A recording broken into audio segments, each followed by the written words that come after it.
Hello everyone.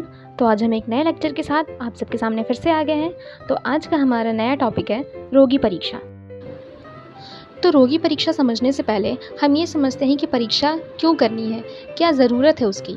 तो आचार्य चरक ने विमान स्थान के चैप्टर 8 में बताया है कि परीक्षा यास्तु खलु प्रयोजनम प्रतिपत्ति ज्ञानम, यानी कि हमें परीक्षा क्यों करनी चाहिए। तो परीक्षा का प्रयोजन है प्रतिपत्ति का ज्ञान होना। तो अब सवाल ये आता है कि प्रतिपत्ति हम किसको बोलेंगे।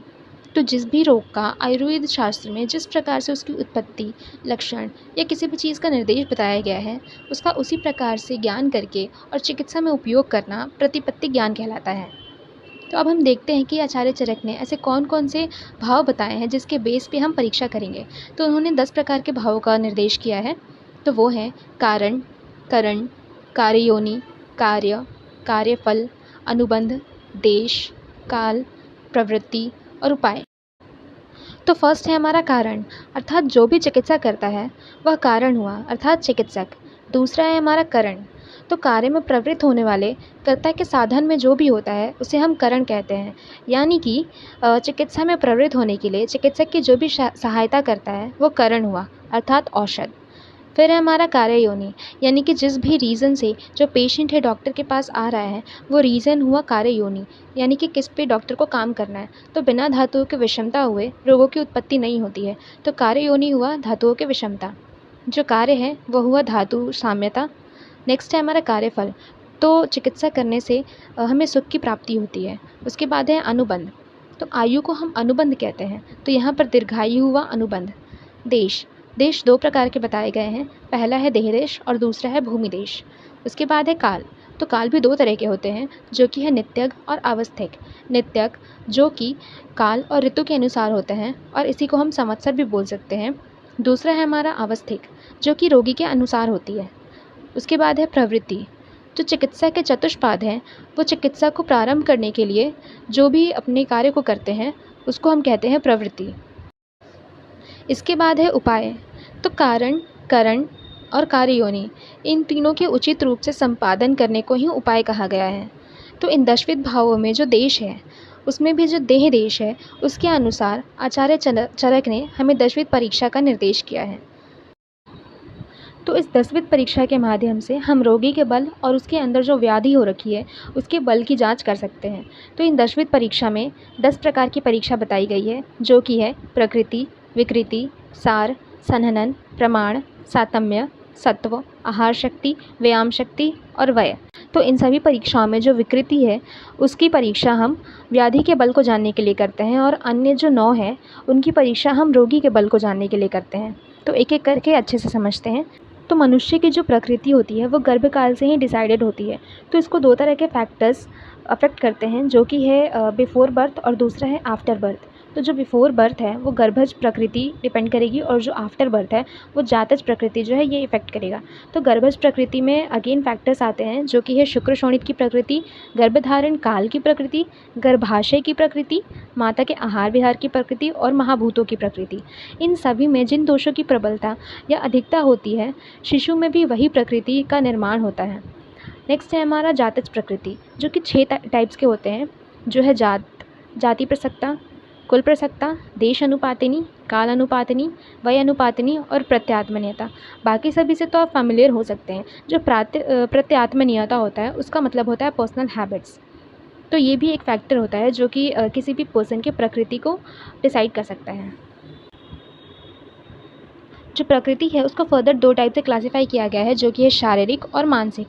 तो शारीरिक में एक दोषज प्रकृति 3, द्विदोषज 3 और समदोषज बताई गई हैं। तो टोटल हमारे 7 टाइप की प्रकृति का निर्देश है।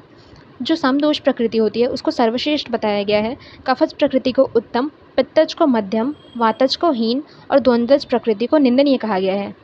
जो मानसिक प्रकृतियाँ होती हैं वो 3 टाइप के फर्दर बताए गए हैं, जो कि है सात्विक, राजसिक और मानसिक। सात्विक में 7, राजसिक में 6 और तामसिक में 3, टोटल 16 प्रकार की मानसिक प्रकृतियाँ बताई गई हैं। अब प्रकृति को जानने के बाद हम विकृति को समझते हैं।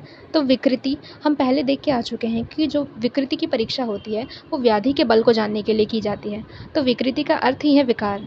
तो इस विकार की परीक्षा के लिए हमें उसके हेतु, दोष, दूष्य, प्रकृति, देश, काल और बल और इन सभी से जो भी लक्षण उत्पन्न होने वाले हैं उन सभी की परीक्षा करनी होती है।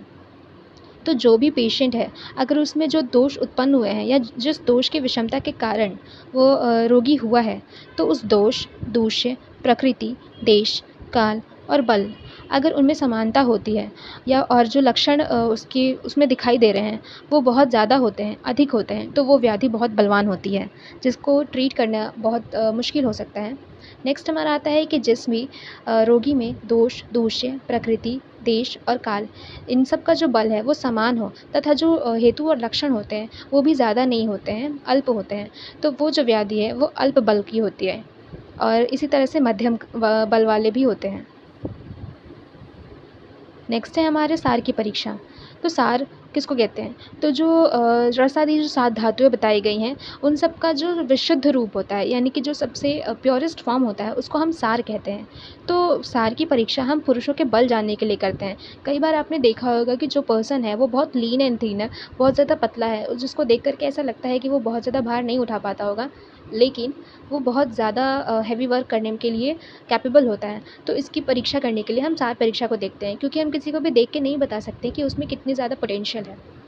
तो इसके लिए हमें 8 प्रकार के सार परीक्षा का निर्देश बताया गया है, जो कि है त्वक, रक्त, मांस, मेद, अस्थि, मज्जा, शुक्र और सत्व। सत्व का अर्थ होता है मन। तो इसके अकॉर्डिंग 3 टाइप के सार हमें बताए गए हैं, जो कि है सर्वसार, अल्पसार और मध्यसार। तो नेक्स्ट है संहनन की परीक्षा। तो इसके पर्याय बताए गए हैं, जो कि है संघात और संयोजन। तो जिसके भी शरीर में जो हड्डियां हैं वो सम हो या फिर अलग अलग उचित रूप में विभक्त हो, जिनकी जो जॉइंट्स वगैरह हैं वो बहुत अच्छी तरीके से मतलब बंधी हुई हो, दृढ़ हो, मांस और जो रक्त है वो अच्छी अच्छी तरह से अपने स्थान में प्रेजेंट हो, मतलब कि उसकी जो बॉडी होती है वो अच्छी तरह से सुगठित हो, तो उन पर्सन को हम लोग बलवान पुरुष कहते हैं। जिनमें थोड़ा कम होता है वो मध्यम बलयुक्त पुरुष होते हैं और जिनमें बिल्कुल ही कम होता है अल्प बल वाले पुरुष कहलाते हैं। नेक्स्ट है प्रमाणों की परीक्षा। तो प्रमाणों की बात करें तो हमारे आचार्यों ने अलग अलग तरह के प्रमाण बताए गए हैं, जैसे कि अंजलि प्रमाण या फिर अंगुल प्रमाण। तो इसके अनुसार हम जो पर्सन है उसके शरीर के बारे में जानते हैं। अगर अकॉर्डिंग टू चरक उन्होंने कहा है कि जो लंबाई और चौड़ाई दोनों बराबर होते हैं तो उन पुरुषों को हम समशरीर पुरुष कहते हैं। तो समशरीर पुरुष जो होते हैं उनमें आयु, बल, ओज, सुख, ऐश्वर्य, धन या जो भी वो चाहते हैं, जो अपने मन के अनुकूल होता है, वो सब उनके अकॉर्डिंग होता है। तो नेक्स्ट है सातम्य की परीक्षा, यानी कि निरंतर प्रयोग करने से जो भी चीज़ें आपके अनुकूल हो गई हों उसको सातम्य कहते हैं। यानी कि अगर हम जानते हैं कि जो दही है उसको रोज़ नहीं खाना चाहिए, लेकिन कुछ पर्सन होते हैं जो उसको रोज़ खाते हैं, तो वो चीज़ उनके लिए सातम्य हो गई है, यानी कि वो अभ्यास में हो गई है। तो इसको फर्दर 3 टाइप में बताया गया है, जो कि है प्रवर, मध्य और अवर। जो प्रवर वाले सातम्य पुरुष होते हैं वो सभी रसों का अभ्यास करते हैं, यानी कि षड्रस का उपयोग करते हैं। जो मध्यम में आते हैं वो व्यामिश्र, यानी कि 1 या 2 रस का इस्तेमाल करते हैं या फिर 3। नेक्स्ट आता है हमारा अवर। तो अवर में कोई एक ही रस का बार बार उपयोग किया जाता है। तो अब बात करते हैं सत्व की परीक्षा की, यानी कि मन। तो जो मन होता है वो आत्मा के साथ मिलकर के शरीर का नियंत्रण करता है। तो जो भी व्याधि होती है वो 2 तरह की बताई गई है, जो कि है गुरु व्याधि या लघु व्याधि। तो इनको जानने के लिए हमें सत्व की परीक्षा करना ज़रूरी है। तो बल भेद से जो मनुष्य होता है उसको 3 प्रकार के सत्व बताए गए हैं, जो कि है प्रवर सत्व, मध्यम सत्व और अवर सत्व। जो हमने सार परीक्षा की थी, एंड में आपको याद होगा कि 8 तरह के जो सार बताए गए थे उसमें एंड में सबसे आता है सत्वसार। तो सत्वसार के लक्षण अगर किसी पुरुष में मिलता है तो वो प्रवर सत्व वाले पुरुष हैं, यानी कि उनको गुरु व्याधित रोग भी हुआ है, तो वो उस सिचुएशन में भी खुद को संभाल सकते हैं।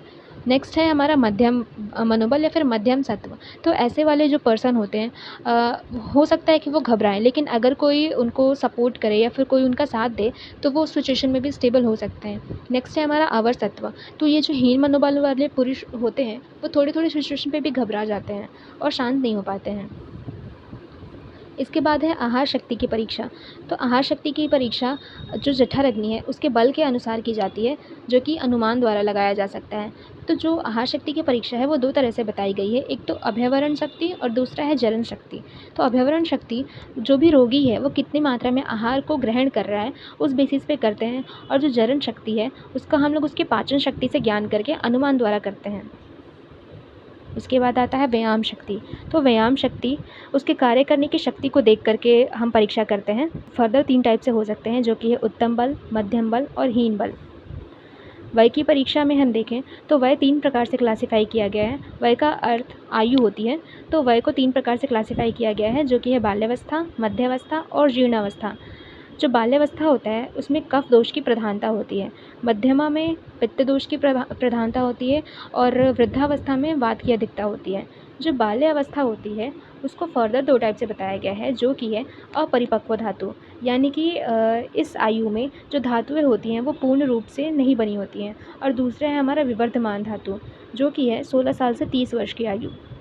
तो आज के लिए हम इतना ही रखते हैं। आगे और भी अच्छे से जानने के लिए बने रहिए हमारे चैनल के साथ। Please do like, comment and share my video and please subscribe my channel. Thank you so much.